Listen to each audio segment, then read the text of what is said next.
Manawaker Studios Flash Fiction Podcast is supported by patrons on Patreon.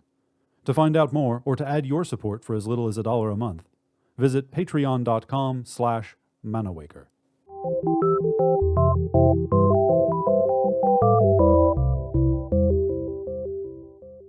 Welcome to Manawaker Studios Flash Fiction Podcast. I'm CB Drogi. This week, Remote Control by Ryan Priest. I was 10 years old when I first met my Uncle Mark. The talk from my father, my mother, and all the other adults was that he was different now. I hadn't known him before he went to the military, but the consensus seemed to be that the Army had done something to him. The Army had done something to him, and now he was crazy. When a kid hears the word crazy, he only has cartoons and over-the-top caricatures to reference. I'd expected my crazy uncle to be a raving lunatic. Instead, Mark turned out to be exactly the opposite. In the first 3 months of his living with us, he didn't say 3 words to me. He ate meals with us in silence, sitting there silently chewing his food as we laughed and talked. He never made any indication he was even listening. This man became the great mystery in my life. What had happened to him to make him so unwilling to speak? Had the Russians gotten a hold of him and tortured the joy out of his life? It was the Russians back then. I had to know. One afternoon, I screwed up my courage and walked into his room, where he sat, morning till night, just staring at the wall in between meal and restroom breaks. Always looking at the exact same spot on a clean white wall. Uncle Mark, what made you go crazy? He smiled. I don't know if he'd ever been referred to as crazy to his face before. He didn't mind. Did the Army do something to you? They taught me how to see. He laughed jovially, this taciturn specter. He laughed, and then he told me what he was looking at. The United States government was really interested in the goings-on around the world, especially behind the Iron Curtain. In the 80s, there was still an Iron Curtain, and satellite imagery was, at best, only in its infancy.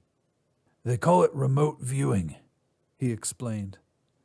Hidden behind secrecy and funded by clandestine Pentagon slush funds, men and women were being trained on how to disconnect their consciousness from their physical locations and receive information from somewhere else on the planet. At first, you're not able to view anything. You're just aware of it. When he spoke, Mark showed no signs of the fragility or insanity his perpetual silence would suggest. He was personable and articulate. It was as if he just plugged himself back into reality whenever he wanted. At first, you just get sensations, like the chill of a cold room, an echo of a voice maybe. But if you practice and work hard, suddenly it all begins to come through. Crystal clear images and sounds, as if you were really physically there. It's like we just have to give our brains a little time to decipher the language, and then wham, it all opens up. Wham was how he described it to me. He traveled through Russia, Afghanistan. He would be on a submarine one day and in a room with Gorbachev the next. Wow, I said, enraptured. Wow is right, but it didn't end there. Mark told me about one time when, on a lark, he concentrated on the surface of the moon. He closed his eyes and he was there, gray sands and all. After that he pressed further. Mars, Venus, the surface of the sun. A glowing, warm, ever-churning ocean of lava. How could he stop there? He went further, deeper into the universe. Distance meant nothing. Time meant nothing. At first, he'd note a faint sensation. He'd hone in on it, and then wham! He'd find himself on an alien world orbiting a foreign star. Red skies, pink seas, green rain that flows from the ground to the heavens. He saw life forms unlike anything on Earth. Giant animals, born big, who never consumed, only shed more and more layers of themselves throughout their lifetime until there was nothing left and they were done. Societies like ours, full of funny little creatures buzzing around asking one another if they thought they were alone in the universe. Cities in the sky, cities underwater, even a city that swims on top of the ocean like dolphins. Houses, buildings, all jumping and diving together around a planet that's made entirely of liquid. I told my dad about Mark's stories, but he wasn't as impressed as me. You have to understand, those things aren't real. Mark is only seeing them in his imagination, he warned me. Do all these places really exist in the real world, or are they only in your imagination? In the end, you realize that there's no difference between the two. Mark laughed when I'd told him my dad's theory on his wonderful ability. There's something else I haven't told you. We're not alone. What do you mean? There are other minds out there, probing the universe, viewing us. Hundreds, probably thousands of other minds just like mine, reaching through the darkness, trying to make contact. Like aliens? Yes, all sorts of aliens. Aliens who never had a body. Aliens who exist as memories of dead stars.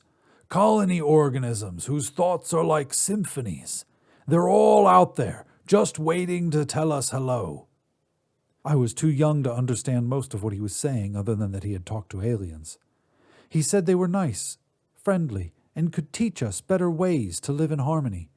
He told me that one day when we were ready, then all of mankind would communicate this way. No more words, no more isolation, just pure consciousness-to-consciousness connection. We'd give up our bodies and we'd join this giant family waiting for us out in the universe. It's a magnificent feeling of unconditional acceptance. You are one with everyone, so there exists no animosity, no contention, only understanding. Like a sick pet. Mark was gone one day when I got back from school. My parents told me a long story that amounted to them having had him committed. They visited him once or twice in the institute, but said he never acknowledged their presence. Just sat in his room, staring at a wall. Then one day, we got a call from the institute. Mark had somehow gotten out. He'd left all of his clothes, including those he was wearing, and somehow disappeared through 3 locked doors into the night. I can't say how hard they looked, but they never found him. That was almost 30 years ago.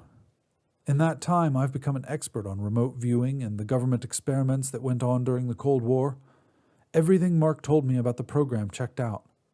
The final conclusion about the remote viewer's effectiveness remains a matter of speculation. Still, every night I close my eyes and open myself to the universe. Sometimes I think I can feel a sensation or two.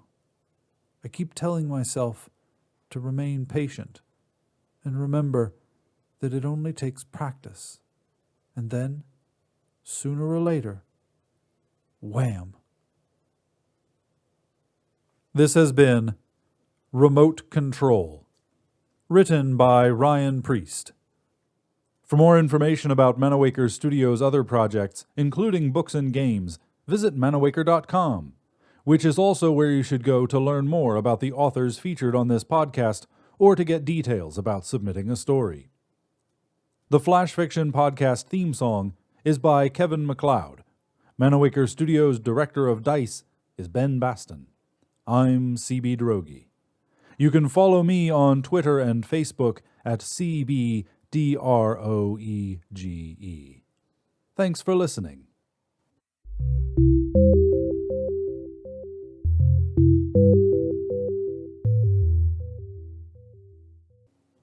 On the next installment of Manawaker Studios' Flash Fiction Podcast, he had no idea how the whale had got in there in the first place.